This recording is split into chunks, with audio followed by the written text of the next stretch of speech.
Hey, nice Atypical Daydream t-shirt. Thanks. It's my favorite podcast. Mine too. But where can I get a t-shirt? It's easy. The link is in the show notes. That is easy.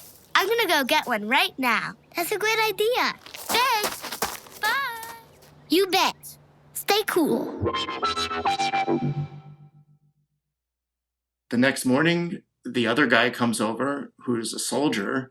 They don't know each other too well, it seems to me, but the other guy brings vodka, and that's how, to my shock and somewhat horror, it's vodka for the next 7 days, basically, for breakfast, lunch, and dinner.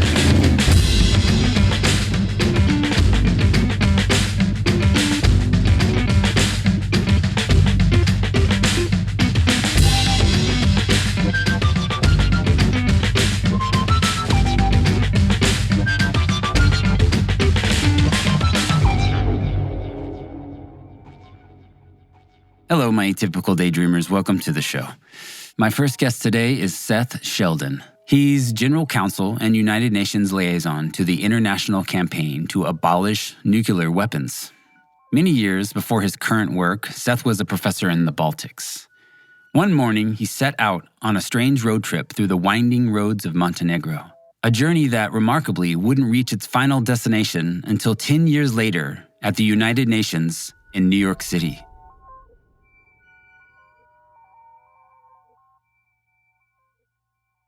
You know, I love how when you get to a certain point in your life and you've transitioned around a few careers and you've been living in different parts of the world, perhaps, and then people who are in your life at one point in one context come back into your life in a completely different and totally unexpected context. And I've had a bunch of careers, but today I work as the General Counsel and the United Nations representative at this Nobel Prize winning NGO at the International Campaign to Abolish Nuclear Weapons. And I've been doing this now for some years. I have a few different times in my life where it was like I met someone in one context, thought that was, I don't know where I would ever see them again, and then they show up in a totally different context. That always blows my mind. I mean, there's this one time, for example, I'm just traveling around the Balkans relatively aimlessly, by which I mean experiencing the cultures and learning things, but I'm on my own. I get open-ended time. I'm just going, see all the museums, see all the sites, learn everything I can. And at this point, I'm based in the Baltics where I'm teaching at a graduate school. And so another professor I know pretty well, he says, oh, when you're in Kosovo, you should look up this guy. I know him through law things, and he's working as a judge, actually. I wrote this guy an email, and he says, yeah, if you're in Pristina, come, let's meet for lunch. And so we meet for lunch. And then at the end of it, he says, what are you doing tomorrow? Would you like to go on a road trip with me and my friend? And I think, yeah, I just say yes. Why not? I don't know how long this is going to be or even where we're going, really. He says, I'm sure he tells me that we're going to go, through Montenegro. And so that night, suddenly I find myself sleeping on his floor. And the next morning, the other guy comes over, who's a soldier. They don't know each other too well, it seems to me, but the other guy brings vodka, and that's how, to my shock and somewhat horror, it's vodka for the next 7 days, basically, for breakfast, lunch, and dinner.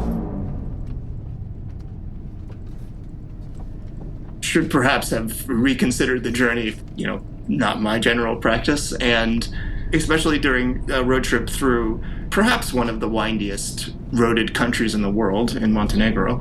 We spend a lot of the week, actually, I remember too, in addition to drinking vodka, they're constantly turning around, and as I'm sitting in the back, I recall, and they're sitting in the front and telling totally racist jokes. And they know a lot. And it gets more and more, I think, more and more intense throughout the week because they are astounded by the fact that I'm telling them that they're not funny. These jokes aren't funny. I don't like them, and I don't know why they think they're funny. And it doesn't make them upset. It just makes them confused. So they think, oh, we just didn't tell the right jokes. We got to keep telling jokes. And this was my experience. And we end this trip drunk and, having successfully made it to our destination. And I go on from there. Now cut to, almost, I guess, 10 years later, having not heard from either of these guys. And I'm at this point working at this NGO. I'm in the United Nations Delegates Lounge, which is, to give some context for the United Nations, if you haven't been there.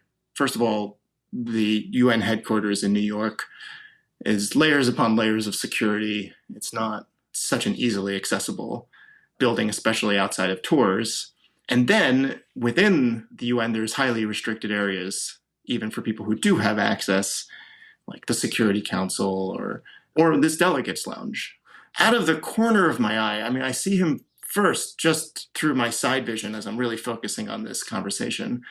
But this guy, the guy whose floor I slept on, who drove me through Montenegro, drunk, is just approaching me as if he had seen me yesterday, as if we planned to meet up here, and just calmly walking over to me, ignoring the meeting I'm having, and just says, hello, so calmly. And I just said, why are you here? What is happening? Well, he's running for the International Criminal Court. He is the appointee of his country. And we rekindle our friendship. We hang out. And this is a month-long process that he's going through.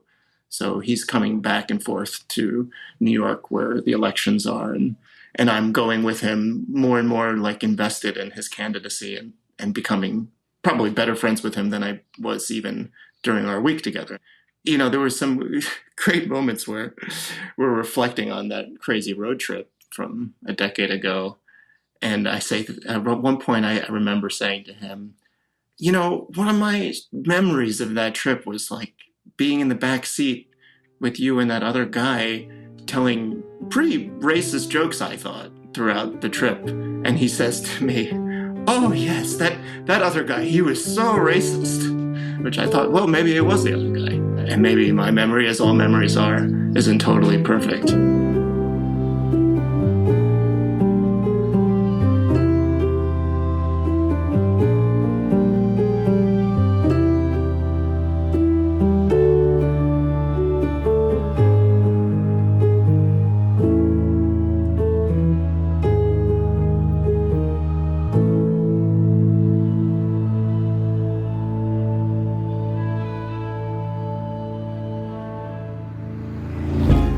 Hey, it's Josh. Hope you're enjoying the podcast. And if so, are you wanting more road stories? Well, good news. I've got you covered.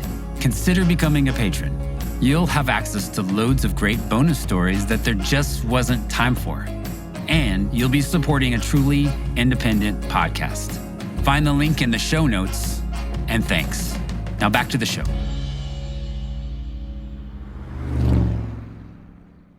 My next guest is Krisko, a roots rock singer and songwriter. If you know anything about me, you know I love a good origin story, and this one is no exception. Today, Caitlin serves up a beautiful road story that will warm your heart and fill you with hope.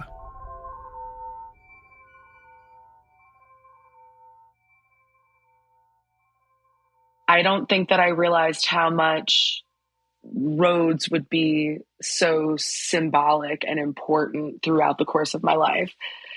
And if I think about the journeys that I've taken and the roads that I've taken to get there, I can think immediately to the recent tours that I've taken.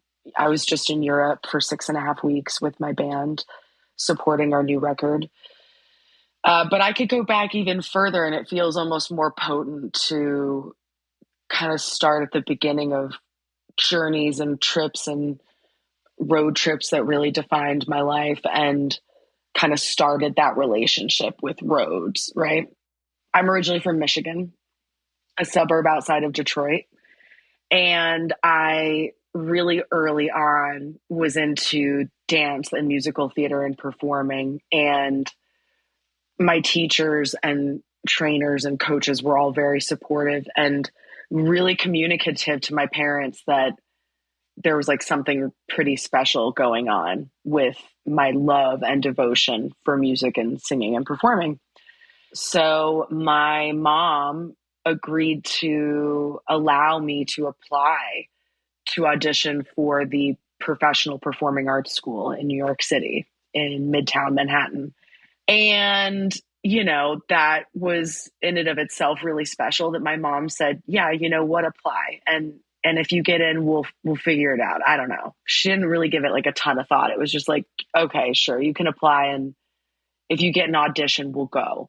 We applied and I sent in I don't even remember. I mean, it was the early 2000s. It was late 90s. So it had to have been like a tape recorder, camcorder situation, right? And I applied and I got an audition. And that was a really big deal. And there was an audition in New York City that I had at, I think, like 10 in the morning on some random day. And so we booked a flight to go. And that night at the airport, the flight was canceled. And I remember thinking my life was over.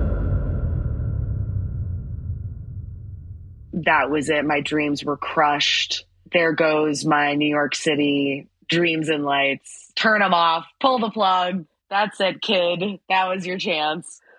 My mom turned and looked at me. She goes, well, we better book it. And I was like, book it where? She goes, well, if the flight's canceled to New York City, it looks like I'm going to have to drive us. I remember as a kid thinking like, whoa, I didn't even think that was an option. And that's really cool that my mom would do that. And now as an adult, really around the age that she was when this happened, it's an unbelievable gift that she gave me. And that was probably one of the most important road trips of my life, because that night my mom drove us, overnight through the night to New York City. And we got in at 8 or 9 o'clock in the morning. And I went in and I auditioned and I crushed it. 13-year-old Caitlin served up a hot dish of musical theater. And out of, I think it was like a few thousand kids, 2 boys and 2 girls were accepted into the program, and I was one of them. Then my mom and I moved to New York City, and I don't say like we moved to New York City as like my mom being a single mother. And like, I think at the time, probably the financial knowledge of how expensive and wild New York City is, but she made it work. And she made it work for me, and she worked really hard. And, that road trip driving me from Detroit to New York City just so I could have that audition and making sure that I made it in time was just one example of the many journeys that she took to give me an amazing life. And I'm super thankful for that. And that led to like 500,000 miles on the road touring with my band. I want to thank Seth and Caitlin for sharing their experience. Be sure to check out the amazing work Seth is doing with the international campaign to abolish nuclear weapons. That's at ICANW.org. Also, check out Caitlin, Krisko, and The Broadcast, and their recent EP, Blueprints. You can find all their upcoming shows throughout the U.S. at their website, CaitlinKriskoandTheBroadcast.com. Links in the show notes. This podcast is created and produced by me, Josh Caldwell. Music by Visual Aid, my side music project. General support and copywriting by Miranda Caldwell. And if you know someone who you think might enjoy this show, send them this episode. The support really helps. Thank you for listening, and I hope you come back next time.